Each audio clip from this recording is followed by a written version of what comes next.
Bonjour, je suis Cathy, créatrice et animatrice du podcast My Polyglot Life en français et coach NeuroLanguage. En général, j'aide des adultes qui apprennent le français et veulent atteindre un niveau avancé, mais aussi des adultes francophones qui veulent améliorer leur communication en anglais.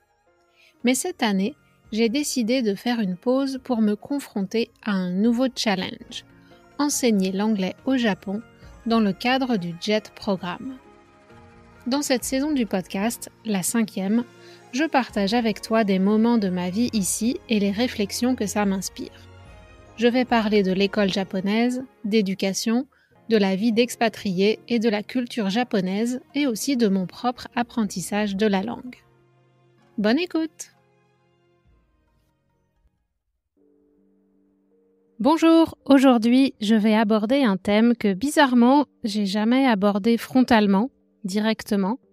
Peut-être parce que c'est trop énorme et que j'ai moi-même pas la réponse idéale à la question qui est dans le titre « Comment apprendre du vocabulaire sans s'épuiser, sans burn-out ». Qu'on soit au niveau débutant et qu'on veuille aller plus vers le niveau intermédiaire, et quand on doit apprendre tous les mots de base de la vie quotidienne, du monde qui nous entoure, ou alors quand on est déjà au niveau intermédiaire et qu'on veut progresser vers le niveau avancé, il y a énormément de mots. Et il y en a même presque trop, ça nous dépasse. Donc, bien sûr, j'ai la réponse rationnelle et théorique en tant que coach de langue sur comment apprendre du vocabulaire d'une façon durable et sans s'épuiser. Mais en tant qu'apprenante, je ressens régulièrement des moments de découragement ou un sentiment d'être dépassée. Il y a juste trop de mots. Ceci dit, il y a quand même plein de stratégies et de choses qu'on peut mettre en place pour apprendre plus de vocabulaire et progressivement enrichir notre banque de données personnelles. Mais je crois que la clé, avant toute chose, c'est surtout d'être patient et de se rendre compte que c'est l'investissement en temps de qualité et en effort stratégique qu'on va pouvoir mettre en place dans ce travail sur le vocabulaire qui va donner plus ou moins de résultats. Alors, je veux pas forcément dire qu'on doit y passer des heures chaque jour et faire d'immenses efforts, et je veux surtout pas te dire de rester assis ou assise pendant 1 heure à apprendre du vocabulaire chaque jour ou chaque semaine. 1 heure d'affilée, c'est trop.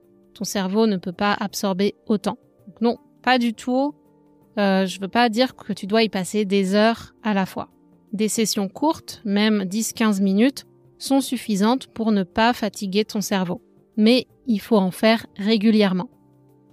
Et s'il faut faire des efforts, c'est surtout celui d'engager sa métacognition pour être plus efficace que l'apprentissage par cœur uniquement.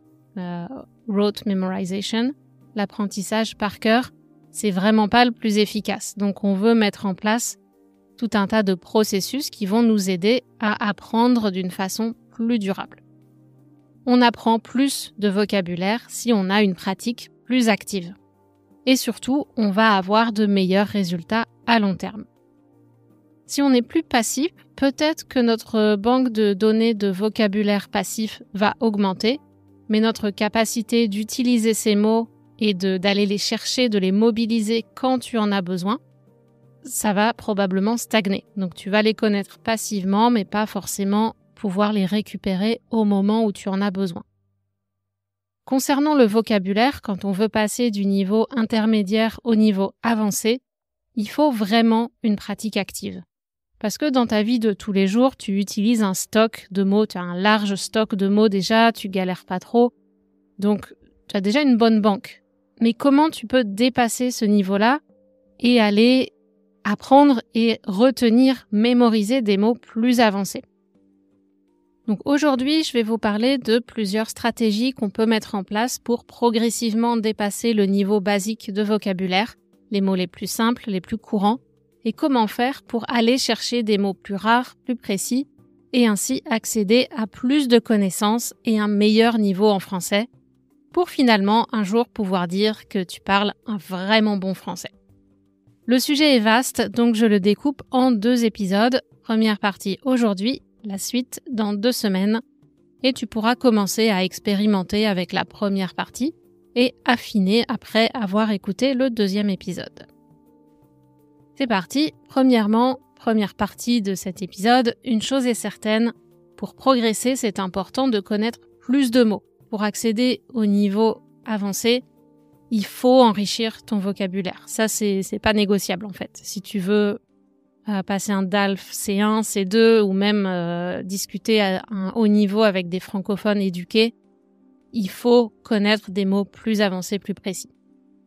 Mais une des grandes questions sans réponse noire ou blanche, c'est faut-il apprendre par thématique ou prendre tout ce qui vient à toi un peu au hasard? Ça dépend. Ça dépend des moments, ça dépend des personnes. Je t'invite, comme d'habitude, à réfléchir à ce qui te parle le plus et ce qui te fait sentir plus de satisfaction, ce qui te fait ressentir plus de satisfaction et te donne un sentiment d'avancée. C'est un peu mon cas. Dis-moi si c'est la même chose pour toi.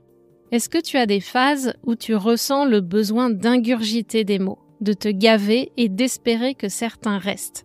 Ingurgiter, gaver, ce sont des mots qui veulent dire avaler, manger, mais avec une nuance de quantité importante en peu de temps. Gaver, c'est ce qu'on fait aux canards et aux oies pour faire du foie gras. Quelle est la raison derrière ça, derrière cette envie d'accumuler les mots? Si j'analyse ce qui se passe, je vois plusieurs facteurs. Ça peut être la réalisation que sans vocabulaire, on reste bloqué rapidement. Ça peut être la panique devant le nombre de mots inconnus qui induit un peu cette course effrénée pour se remplir le cerveau. On sait qu'il y a énormément de mots qu'on ne connaît pas, alors on va vouloir en apprendre plein et saturer notre cerveau et donc ça marche pas et donc on est frustré.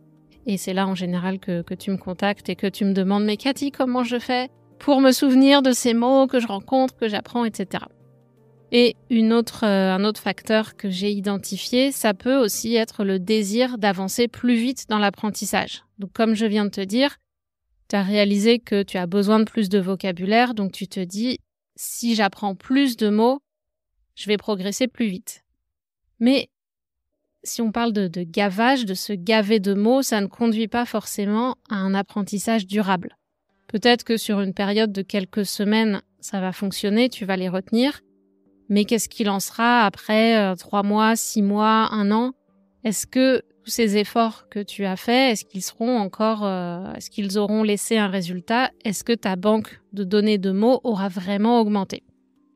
Parce que le cerveau a ses limites. It can only take so much. Tu peux pas faire rentrer 100 mots à la minute, c'est pas possible. En plus, apprendre des mots sans contexte n'est pas très efficace et apprendre des mots en désordre, donc au hasard, empêche de bénéficier de l'effet de répétition qu'on a en se concentrant sur un thème à la fois. Donc dans un monde idéal, et selon les conseils de ta coach de langue préférée, pour apprendre efficacement, on travaillerait un domaine de vocabulaire à la fois. Une situation de communication, un domaine, une thématique de vocabulaire. Et avec beaucoup d'exposition à ces mots-là en contexte. Ça, c'est la théorie, le monde idéal.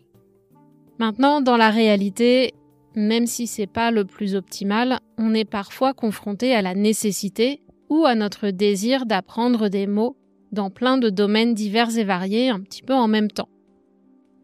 Au boulot, dans la vie quotidienne, dans le livre qu'on a commencé à lire en français, on rencontre plein de mots intéressants qu'on a envie de retenir.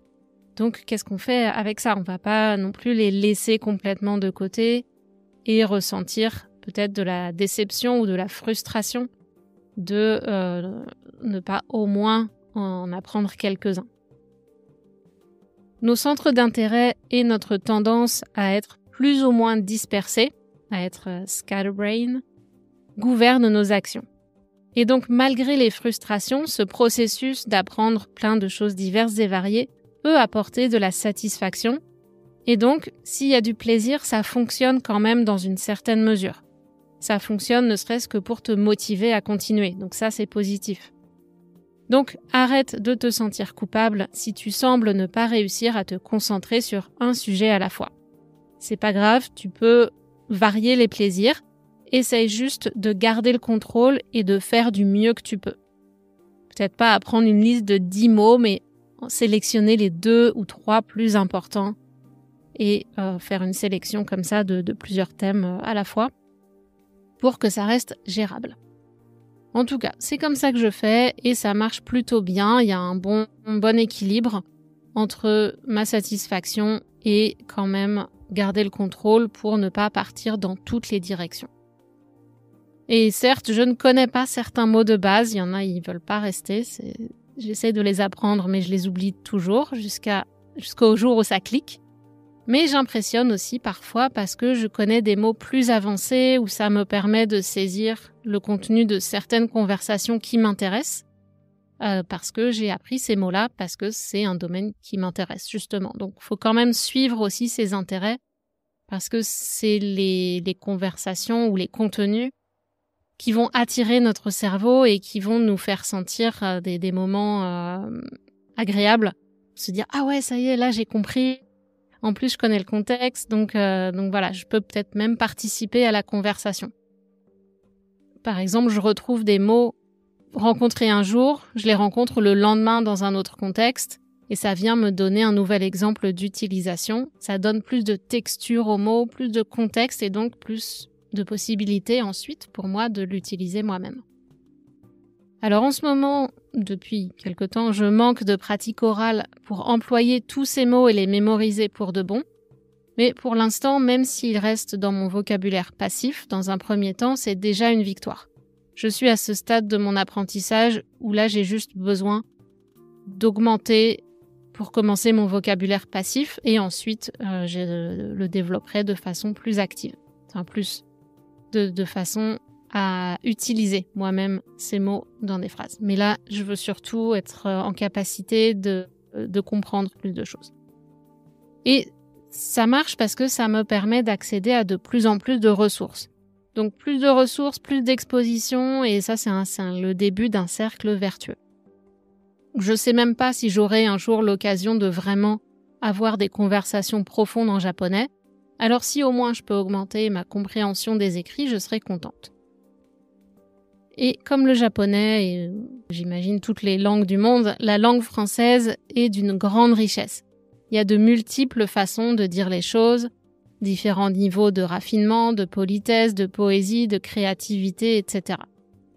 Donc que tu sois désorganisé ou que tu essayes de structurer comment tu apprends le vocabulaire, je t'invite à continuer et à en ingurgiter le plus possible, mais petit à petit, car c'est ça qui t'ouvrira le plus de portes pour comprendre et t'exprimer. Et ensuite, si tu es bien clair sur tes objectifs personnels, ça va t'aider à prioriser tes actions et à éviter le burn-out.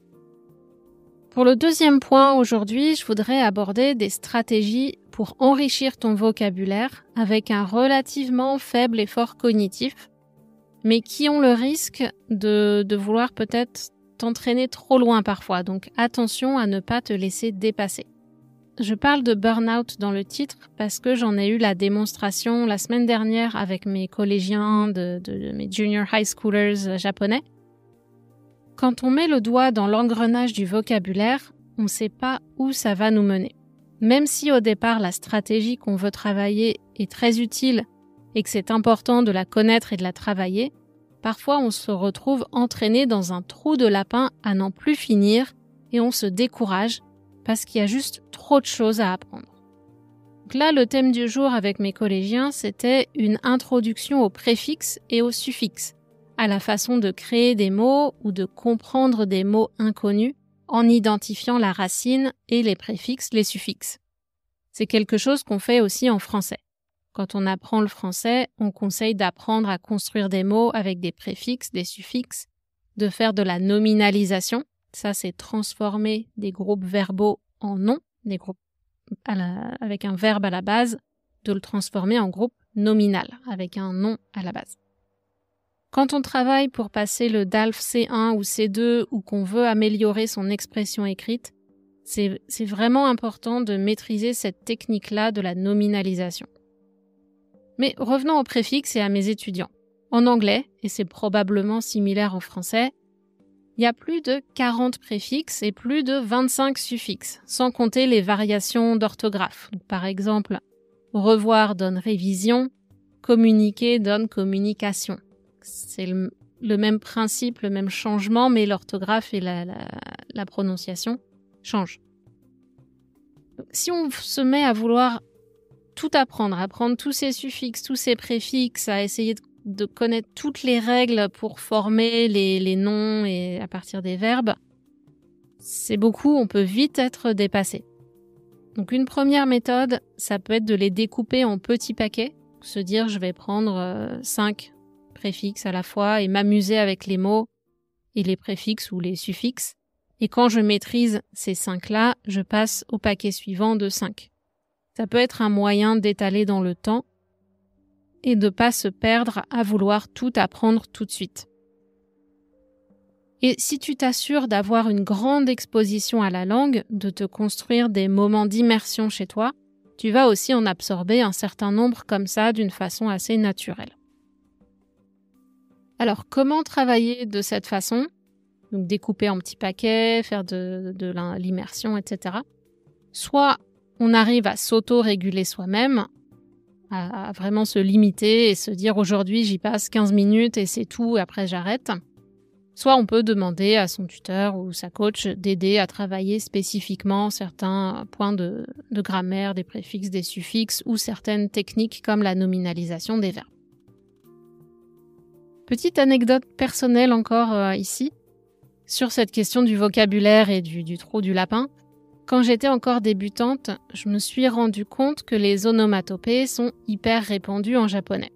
Donc je me suis dit que si je les apprenais, j'aurais accès à une grande quantité de mots ou d'expressions pour exprimer des émotions, décrire des actions, etc.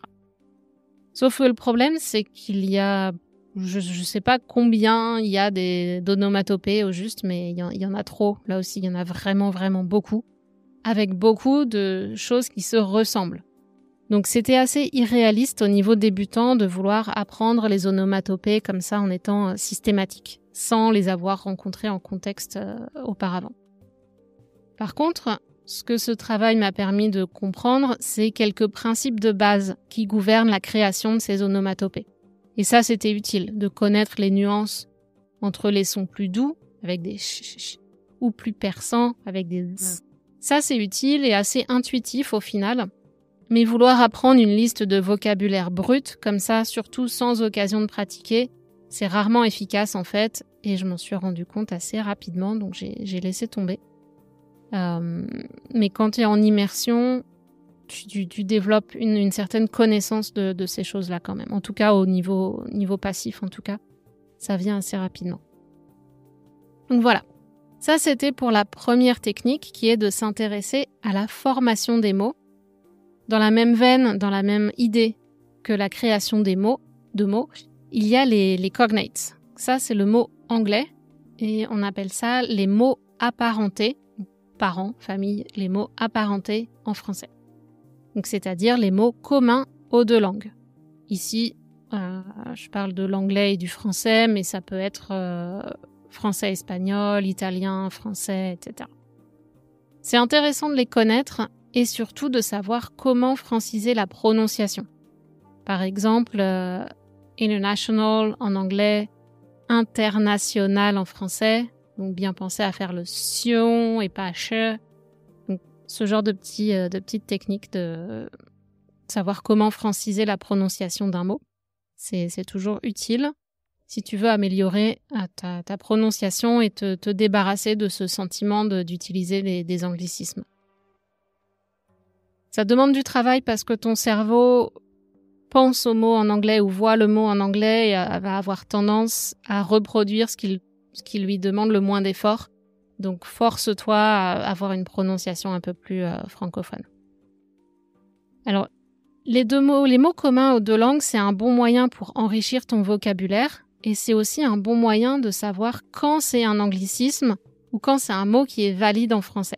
Donc, si tu essayes de te débarrasser de tes anglicismes, ça peut être intéressant de vérifier si le mot que tu utilises est valide en français ou si c'est une adaptation de l'anglais qui est peut-être tolérée au Québec mais pas en France, ou inversement. Si tu tapes sur Internet, tu vas trouver des listes de cognates français, anglais et probablement avec d'autres langues aussi. Alors si tu es germanophone, si tu parles allemand, il y en a probablement moins. Si tu parles encore une autre langue plus éloignée du français, ça va être plus difficile aussi. Mais bon, il y a des chances que tu parles aussi anglais, donc peut-être que ça peut t'aider de passer par l'anglais. Donc les cognates en français, anglais et les langues latines, donc c'est pareil, il y en a énormément, donc je recommande pas de chercher à tout apprendre, mais ça peut être intéressant d'avoir une liste comme ça si par exemple tu as un doute, de te servir de ces listes-là comme référence ou comme outil de vérification, mais pas nécessairement de les apprendre un par un parce que tu risques de te perdre un peu là-dedans, ou alors identifie les mots qui te posent régulièrement problème et puis concentre-toi sur cela pour commencer en tout cas. Dans la liste des choses super pratiques et qui t'aident vraiment à éviter les anglicismes et à employer des formules un peu plus francophones, c'est une étape encore plus loin que les mots apparentés, ce sont les co-occurrences, en anglais collocations. Pas le fait d'habiter en colocation avec quelqu'un, mais colocation avec 2 L, qui existe en français, mais on a plutôt tendance à utiliser co-occurrence en français linguistique. Donc ce sont les mots qui sont souvent associés, utilisés ensemble. Donc ça peut être ce qu'on appelle des expressions aussi, expressions idiomatiques. Ça peut rentrer dans la catégorie des co-occurrences. Donc par exemple en anglais tu vas avoir make a phone call, en français ça va être passer un appel, passer un coup de fil, etc. Tu peux chercher par exemple des listes d'expressions courantes avec le verbe faire, avec prendre, avec passer. Il y a plusieurs possibilités d'exploration. Donc là aussi, est-ce que tu veux les apprendre ou est-ce que tu veux plutôt avoir ça comme une référence ? À toi de voir comment tu veux l'intégrer dans ton plan d'apprentissage. Mais c'est sûr que s'il y a des expressions pour lesquelles tu as tendance à utiliser des anglicismes et à te faire corriger, ou que les gens te regardent bizarrement ou ne comprennent pas bien ce que tu veux dire, ça peut être intéressant de travailler spécifiquement ces expressions-là et puis de chercher les expressions habituelles, correctes, communes en français. Pour aller un petit peu plus loin dans le niveau avancé aussi, une autre chose qu'on a travaillé avec mes collégiens, donc juste au niveau de l'introduction, leur présenter ce concept, c'était de travailler sur les familles de mots. Et ça, pour toi, c'est intéressant si tu vises le niveau C1, C2 pour sortir des mots basiques quand tu veux vraiment enrichir ton vocabulaire et le rendre plus précis ou devenir plus créative, éviter les répétitions et utiliser des mots plus variés. Travailler avec les familles de mots, ça peut être travailler avec les antonymes, les mots de sens contraire, et avec les synonymes. Tu prends les mots petits ou grands et puis tu fais une recherche de synonymes. Et là, ce qui peut être intéressant, c'est de travailler avec un dictionnaire unilingue français, avec la définition et éventuellement des exemples qui vont te permettre de voir ces synonymes en contexte. Ou tu peux travailler avec Word Reference ou Reverso qui te donnent une traduction et des exemples. C'est encore un peu plus rapide.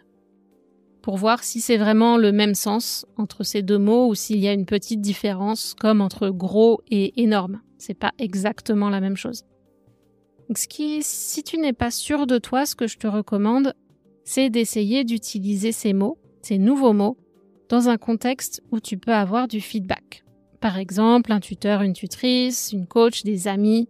Tu peux tester ces nouveaux mots que tu apprends et puis leur demander si ça convient dans le contexte où tu l'as utilisé ou si c'est un petit peu différent. Et éventuellement, surtout si c'est avec un prof ou une coach, tu peux demander à cette personne de te donner un exemple en contexte pour que tu apprennes à l'utiliser. Donc, apprendre un nouveau mot, l'utiliser, le tester, recevoir un feedback, je pense que c'est la clé pour éviter une erreur que je vois souvent chez des personnes qui ont beaucoup lu, j'en ai déjà parlé je crois, mais des personnes qui ont un vocabulaire très riche, mais qui veulent presque trop en faire et qui utilisent des mots plus avancés, mais pas dans le bon contexte. Donc on se dit « Waouh, c'est super, cette personne connaît tel ou tel mot », mais comme c'est mal utilisé, l'effet tombe un peu à plat et on se rend compte qu'en fait, c'est pas maîtrisé. Si tu passes un examen C1 par exemple et que tu veux impressionner avec des mots avancés, si tu ne les maîtrises pas et que tu ne les utilises pas dans le bon contexte, ça va pas t'apporter de points. Tu peux utiliser des mots avancés précis, mais assure-toi que tu les maîtrises et que tu es bien au clair sur la définition et ce que ça signifie. Sinon, reste simple mais fais une bonne phrase correcte. Et puis aussi, bien sûr, le registre de langue, est-ce que c'est familier, formel ou standard? Ça aussi, c'est important dans le cadre d'un test et puis pour parler avec les gens dans la vie courante en utilisant des mots appropriés pour le contexte.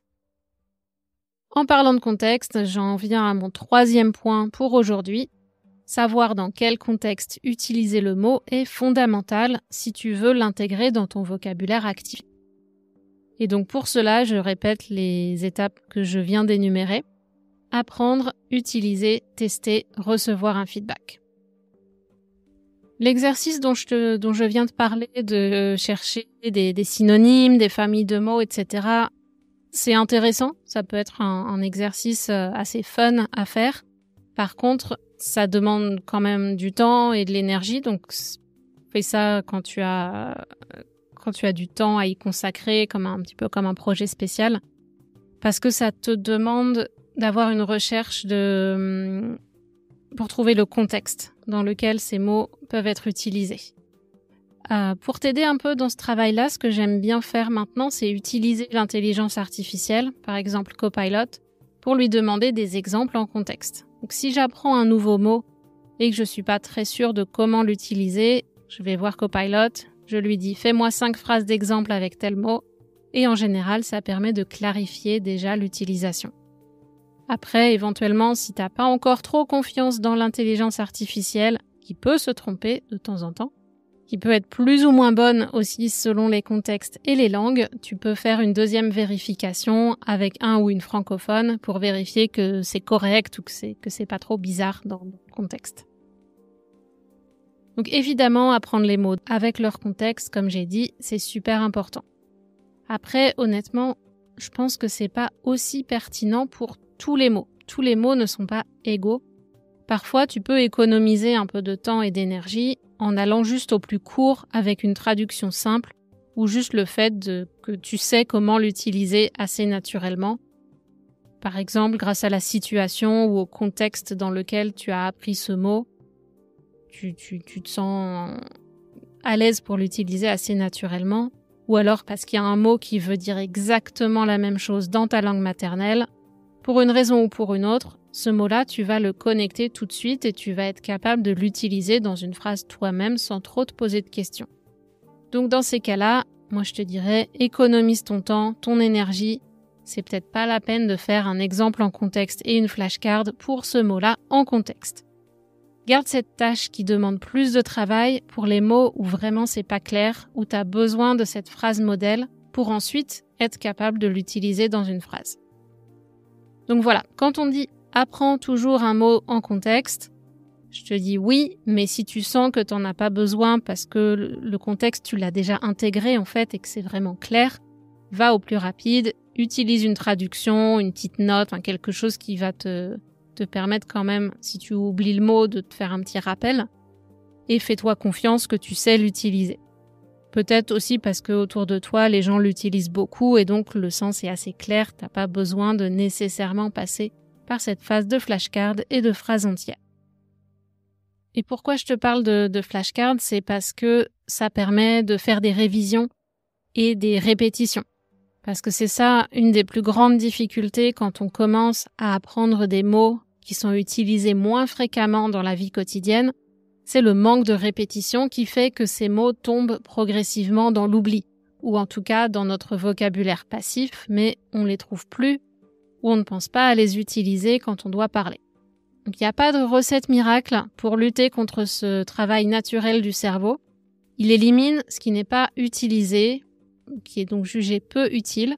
Donc si tu veux garder ces mots dans ton vocabulaire actif, il faut trouver un moyen d'intégrer des occasions où tu peux les entendre au minimum, ou mieux encore, les utiliser à intervalles réguliers.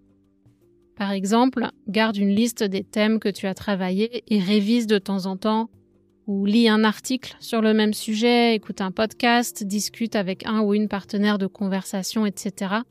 Juste pour signaler à ton cerveau que ça c'est important, j'ai pas envie de l'oublier. Donc voilà, les choses qui sont prioritaires pour toi, assure-toi de les revoir régulièrement. Et je vais m'arrêter là pour aujourd'hui. Je continuerai la semaine prochaine sur le sujet des flashcards et du vocabulaire. Et cette semaine, je voulais juste te parler d'une offre spéciale de Kirstin Cable, une de mes mentors qui est coach de langue, hôtesse du podcast The Fluent Show et cofondatrice du sommet Women in Language, qui a créé une offre pour travailler sur ton vocabulaire. Donc, j'avais déjà prévu cet épisode, donc le timing est un petit peu serré, j'aurais aimé t'en informer plus tôt, mais il y a encore le temps, tu peux encore rejoindre sa semaine d'action qui est en ce moment pour devenir un ou une pro de l'apprentissage du vocabulaire. Dès ton inscription, tu pourras accéder à son cours en ligne Your Solid Vocab Memory, qui est en anglais, mais qui est valable pour toutes les langues, et à 2 séances de coaching de groupe en live les 25 et 29 avril 2024 avec Kirstin elle-même. Si tu utilises mon lien affilié qui est dans les notes de l'épisode, j'ajoute un bonus avec du soutien par email ou WhatsApp pour poser tes questions sur le français spécifiquement. Expliquer un mot, donner un exemple en contexte, vérifier si une phrase avec le mot-clé que tu veux apprendre est correcte, un conseil sur la prononciation, etc. Jusqu'à 5 mots de vocabulaire par semaine entre le 30 avril et le 30 mai 2024, ou alors des questions sur les méthodologies d'apprentissage correspondant à tes besoins ou ton profil d'apprenant ou d'apprenante, par exemple si tu as un trouble de l'apprentissage et de l'attention.